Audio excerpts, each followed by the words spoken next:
pictures na teasers mga kasembres, no? Nag-post ulit ang View. Tapos maraming umasa kay Alden, no? Doon sa anniversary ng Eat Bulaga. Tapos si Kat mukhang may lakad. And then si Karad Karen ang gagapuhan kay Alden, mga kasembreros dito. And then kakulitan ni Alden, matake na naman mga kasembreros. So unahin ko itong marami palang umasa, no? Mamaya ipi-play ko ito mga kasembreros, especially mga Aldab fan. Yung mga fans pa dati mga kasembreros na Itbulaga mga kasembreros. So may isa dito actually na parang umasa siya na kasi parang ginawa nung Itbulaga na setup mga kasembreros. Ni-recall nila, no? Parang hindi lang siya reunion yung nangyari doon mga kasembreros sa Itbulaga 47th anniversary. Kasi andun si Yaya Dab, of course, no, na inabangan mga kasembreros. So yung Sex Bomb Girls, ayan doon din po, no, talaga mga kasembreros, talagang parang nostalgic mga kasembreros. Si May Mendoza lang yung mag-isa lang siya mga kasembreros. So si Lola, no, si Lola, si Nawali, si Paulo mga kasembreros and so on. So sabi niya dito ng isang content creator ay complete package siya sana, no? Kung dumating si Alden mga kasembreros. Pero yun, kaso wala yun, sobrang busy. And Alden has his own, alam mo yun, personal reasons mga kasembreros. So hayaan na natin si Soiti na hindi siya nakapunta doon sa anniversary. Tapos marami, no? Marami ang mga dito nag-post pa ng ganap ni Alden doon sa BDO sa SM City, Pampanga. So kanya-kanya silang post mga kasembreros sa kanilang mga TikTok account kasi alam mo naman ngayon, no? Marami na talaga ang vloggers / content creators mga kasembreros, and parang halos lahat may TikTok account. Halos lahat na talaga mga kasembreros may TikTok account ngayon, na kung saan ay nga, no, kung gusto nyo mag-post, sige, post mga kasembreros. And then yung dito, yung mga kahit mga matatanda, no, meron mga TikTok account mga kasembreros. So may isa dito na sobrang gupong-gupo siya kay Alden, no, na-shock siya mga kasembreros nung makita si Alden ng personal. So sobrang sino ba naman hindi, no? Ito po ay pinost ni VG Carl mga kasembreros. May isa pa dito, si ate, no, talagang nagulat din siya mga kasembreros sa nung nakita niya si Alden mga kasembreros na umiinom ng napainom pa ng tubig dito si Alden habang nakaupo na kausap niya, kasama niya si Karad Karen mga kasembreros. Oh, one night I was bored in bed, no? Tapos sabi dito niya yung tapos nakita niya si Alden. Nakita niya si Alden mga kasembreros ng personal. So nag-fangirling si ate, no, doon sa may SM City, Pampanga video event ni Alden. Tapos ito, mamaya i-play ko ito. Sobrang kulit dito mga kasembreros. Kasi di ba doon sa may event ni Alden, tapos pinapapuni yung mga audience and so on, yung A-team community, kahit si Alden talagang napaano na siya, parang nagsaway na rin siya, no, na uy, mupo kayo, ganyan-ganyan. Tapos parang pabiro ba mga kasembreros. Tapos sabi ni Karad Karen, may request lamang po ako sa inyong lahat. Maaari po ba po tayo, sabi ganoon, para po sa safety nating lahat, na sabi ni Karad Karen, para makapanood yung nasa likod. Tapos pakiusap. Tapos ayaw ng iba, no? Sabi niya, asan yung pamalo ko? Sabi ni Karad Karen, asan yung pamalo ko? Sabi niya. So, sobrang kulit mga kasembreros. So, si Alden na paano din. Tapos, ang dito, no, grabe puring-puri si Alden dito mga kasembreros. Sabi kasi ni Karad Karen ay maliban sa guwapo ay matalino, tapos charming, tapos eloquent. Parang halos lahat ng mga kasembreros kay Alden Richards mga kasembreros. So, basta makulit siya dito mga kasembreros. So, mamaya i-play ko ito. Sabi niya dito ay hindi na siya basta-basta endorser kasi yung in-endorser niya talagang kunwari yung BDO or yung tayo ng mga brands mga kasembreros ay parte ng pang-araw-araw na buhay ni Alden mga kasembreros at ng kanyang pamilya. So, kung pa He walks what he talks, mga customers. Kung pa yung brands niya ay talagang ginagamit talaga nila mga customers. Tapos, may isa pa palang picture dito nung umattend si Alden sa birthday ni Mayor Arlene Arcillas, no? Tapos, kasi naka-white sila dito. Nakalimutan ko, nababasa ko po yung comments ninyo ha, especially kay Ma'am Mayvi, no? Maraming salamat Ma'am Mayvi. Hindi na po ako nakakapag-reply kasi sobrang busy ng lolo ninyo.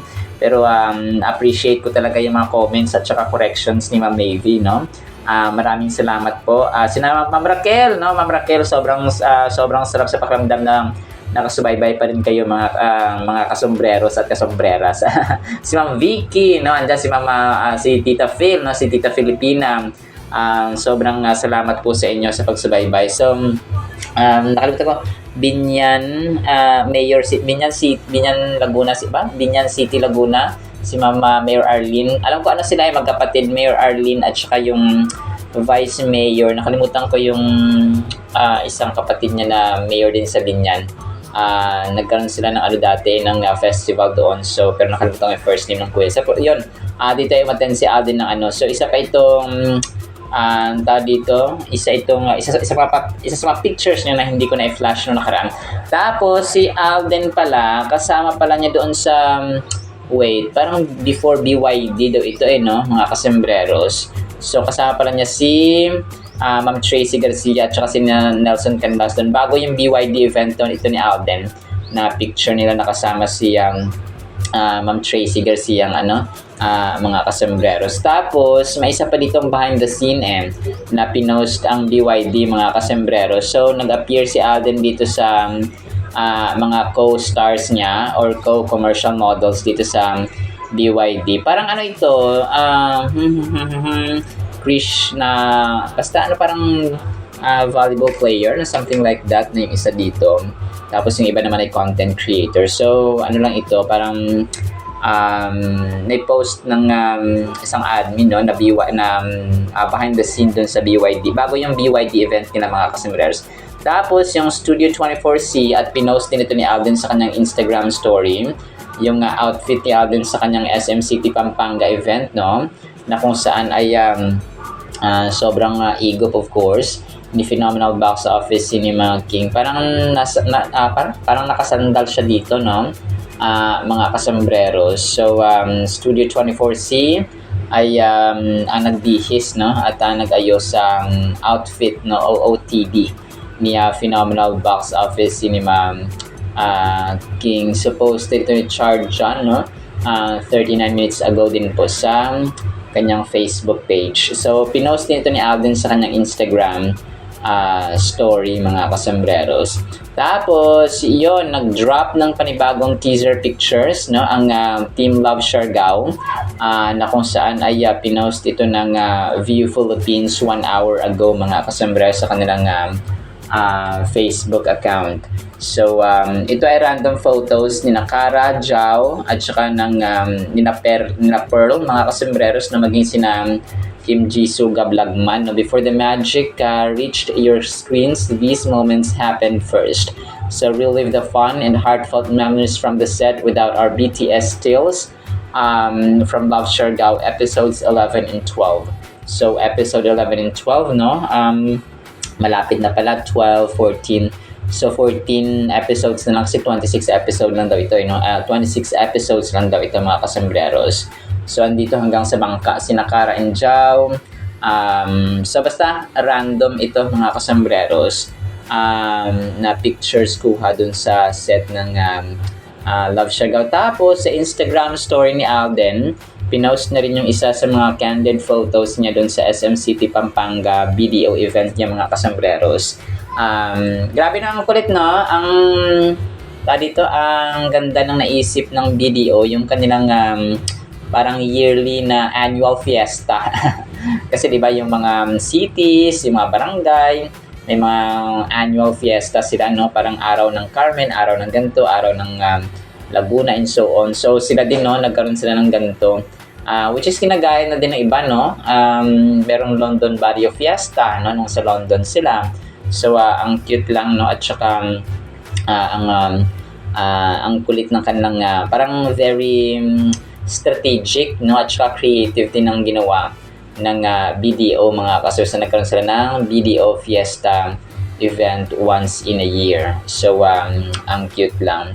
Tapos ito sobrang sobrang kulit ito mga kasembreros. So ito yung time na nagkaroon sila ng parang pag-uusap, no? Parang sort of interviews. Tapos may mga naisingit na mga pampakulit mga kasembreros. So okay na sana no, yung kasi yung tanong sa kanila dito, yung kinds of music na kanilang pinapatugtog or pinapakinggan mga kasembreros tuwing kunwari doon sila sa Siargao. So ang kay na din dito ay parang playlist siya mga kasembreros. Tapos si Alden dito worship songs mga kasembreros. Tapos sabi niya dito pag solo mga kasembreros. Tapos pangatlo daw po ay bumpanes at saka giling-giling mo. Tapos sorry po. Gunitan mo ang beat, hawak mo ang beat. Sobrang kulit mga kasembreros, no? Nasira lang sa okay na sana yung worship songs at saka praise songs. No? Talagang kinilit-kulit pa ni Alden dun sa may bumpanes at saka hawak mo ang beat. Hawak mo ang beat at saka yung may mga pa 8-8 ano. Hindi, joke lang po. Dinugtong ko lang yung 8-8 mga kasembreros. So sobrang kulit talaga ni Alden na wala siyang pinipiling dito lugar or pag-uusap or eksena mga kasembreros.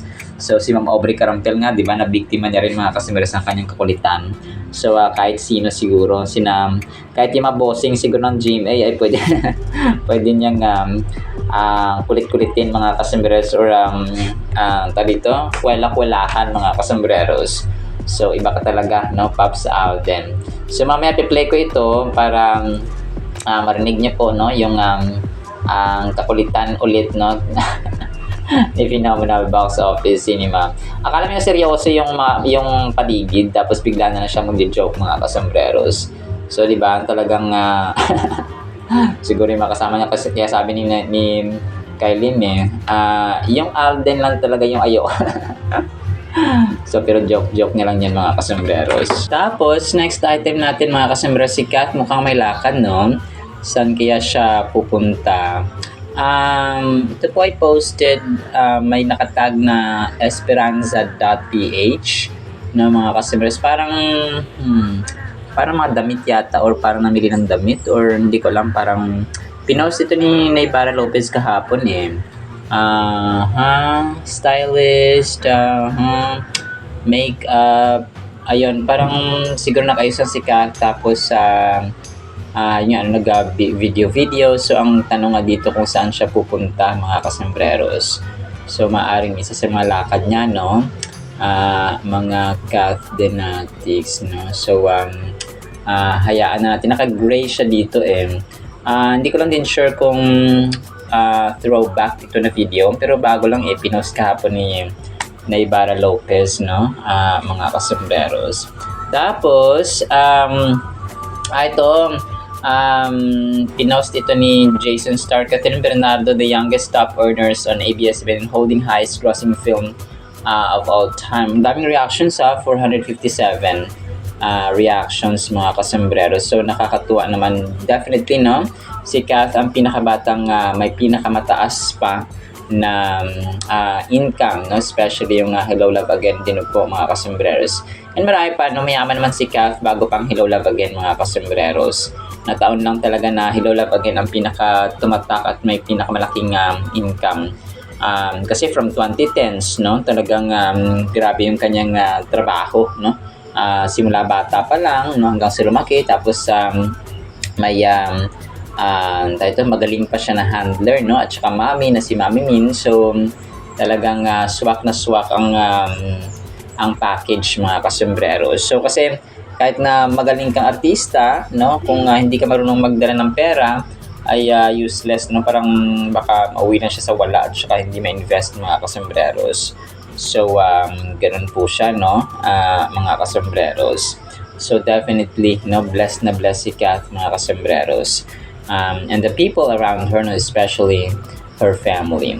Alright? Sino sa ating Kath din items? So, ipi-play ko po ito mga videos. Yung kakulitan ni Alden, mga kasombreros, no? Tapos, ang salita ng Panginoon ay dun sa pinakaunang vlog natin ngayong araw. Isang pinagpalang araw po ha sa bawat isa. Alam mo, ang gwapo ni Alden, ang talino pa, nakakaloka. Alam mo yun, yung gwapong matalino, tas charming, tsaka masarap. Hindi, gwapo talaga ni Alden. Tsaka, tama yung sinabi niya, hindi lang siya basta-basta endorser. Hello, alam niyo yung ins and outs ng ine-endorse niya at parte po ang BDO ng kanyang pang-araw-araw na buhay at ng kanyang pamilya. O, diba? Iba ka na talaga, friend! Ating mga kababayan, may request lamang po kami sa inyong lahat. Maaari po ba umupo po tayo para po sa safety nating lahat at para makapanood po yung mga nasa likod. Pakiusap lamang po, please sit down. Ayaw umalis. Bumalik kayo sa mga upo. Asa na ba yung pamalo ko? Oo, upo kayo. Kasi kind music. Ayun, artists na lang, hindi na lang playlist. Mahirap pag playlist. Ako mas playlist. Number one, pag yung mga Afro Soul remixes, I think it suits the island very much. Pag solo, worship, praise and worship. And then yung third, yung mga ano ng bumpanes, ganyan, yung igiling-giling mo. Yan, yung mga ganun, yung mga playlist na yun. Kuntani mo ang beat, yung mga ganun. Pagkasama ko sila. Okay. Hindi lang basta reunion ang nangyari sa Itbulaga, kanina nakakatuwa na bumalik ang Sex Bomb Girls at muling nag-perform. Tapos nakita din natin si Yaya Davin, di ba? Ang throwback sa Kalye serye with the Lolas. Abay parang bumalik ang panahon. Complete package na sana kung dumalaw rin si Alden. Siguradong mas maraming fans ang kikiligin at mas lalong magiging special ang reunion. Pero syempre kung mangyayari man yan, balang araw siguradong malaking pasabog yan sa takdang panahon.